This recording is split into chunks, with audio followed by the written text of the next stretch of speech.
کیا یزید کو حضرت امیر المؤمنین یزید رحمۃ اللہ علیہ کہنا جائز ہے؟ تو میری اس بارے میں جو رائے ہے اور استخارے کے بعد رائے ہے کہ ہمیں محتاط انداز میں ایک دو الفاظ ضرور کہنے چاہیے، آپ اور زیادہ نہیں تو کم از کم اتنا کہنا چاہیے کہ حضرت یزید رحمۃ اللہ علیہ۔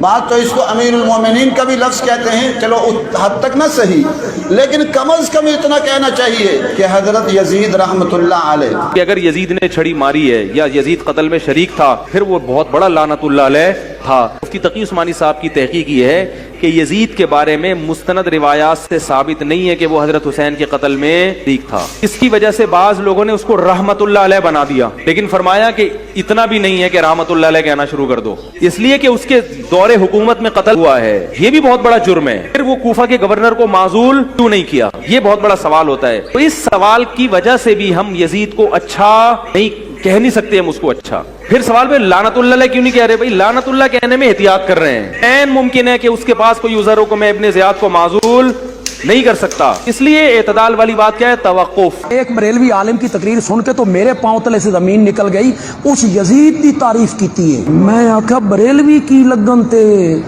اس نے کہا جب تک یزید کا دفاع نہیں کریں گے معاویہ کا دامن نہیں بچ سکتا۔ سچی سی بات کرنا، دل پہ ہاتھ رکھ کے بولنا۔ آپ کی مسجد کا خطیب ہو، اس کا بیٹا کبوتر باز ہو، زانی ہو، شرابی ہو، اور وہ عالم اپنے بیٹے کو ممبر پہ بٹھائے جمعے کے دن کہ پتر خطبہ دے جمعے دا، اس عالم کو کیا کہو گے؟ اسے کہو گے نا کنبہ پرور ہے۔ اگر یزید ویسا ہوتا جیسے تم کہہ رہے ہو تو معاویہ جیسا صحابی اسے خلافت پہ بٹھاتا۔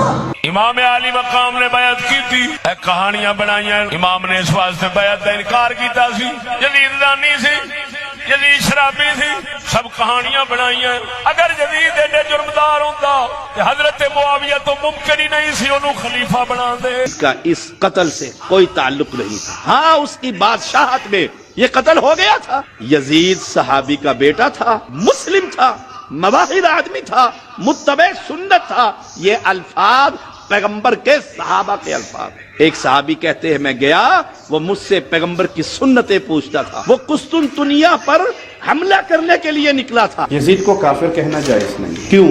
صحابہ کی ایک بہت بڑی جماعت نے اس کے ہاتھ پہ بیعت کی۔ ہمارے امام اعظم نے لعن و تکفیر سے احتیاطاً سکوت فرمایا، اس سے فسق و فجور متواتر ہیں، کفر متواتر نہیں۔ بہت سے لوگ پوچھتے یزید حق پر تھا، حسین رضی اللہ عنہ حق پر تھے۔ دیکھیے ہم اس معاملے میں اپنا منہ نہیں کھولتے۔ علامہ ابن تیمیہ رحمہ اللہ سے جب سوال کیا گیا جنگ صفین، جنگ جمل میں کہ علی حق پر تھے یا عائشہ حق پر تھی رضی اللہ عنہ، کربلا کے اندر فلاں حق پر تھے، فلاں حق پر، انہوں نے کہا اس جنگ میں شامل نہیں تھا، اللہ نے میری ہاتھوں کی حفاظت کر لی، اب میرا کام ہے اپنی منہ نہ کھول کر اپنی حفاظت، اس لیے کہ دونوں طرف سے لعنت کہتے ہیں جی یزید کے اوپر لعنت کرنی چاہیے۔ میرے بھائی میرا چیلنج ہے، میں نے کبھی بھی لعنت نہیں کی، البتہ میں یہ کہتا ہوں کہ وہ لعنت کا مستحق ہوا کہ اس نے اہل مدینہ کے ساتھ جو کچھ کیا اس کی وجہ سے وہ لعنت کا مستحق ہوا، لیکن ہم لعنت نہیں کرتے۔ اگر کوئی کرتا ہے اس کو روکتے بھی نہیں، کیونکہ قرآن میں آیت ہے سورۃ الاحزاب، جو اللہ اور اس کے رسول کو اذیت دیتے ہیں ان پر لعنت ہے اللہ کی دنیا اور آخرت۔ حسین کو شہید کرنے والے اللہ رسول کو اذیت دینے والے ہیں کہ نہیں؟ بائی نیم ہم لعنت نہیں کر رہے، لیکن جرنل تو ہمیں کرنے تھے۔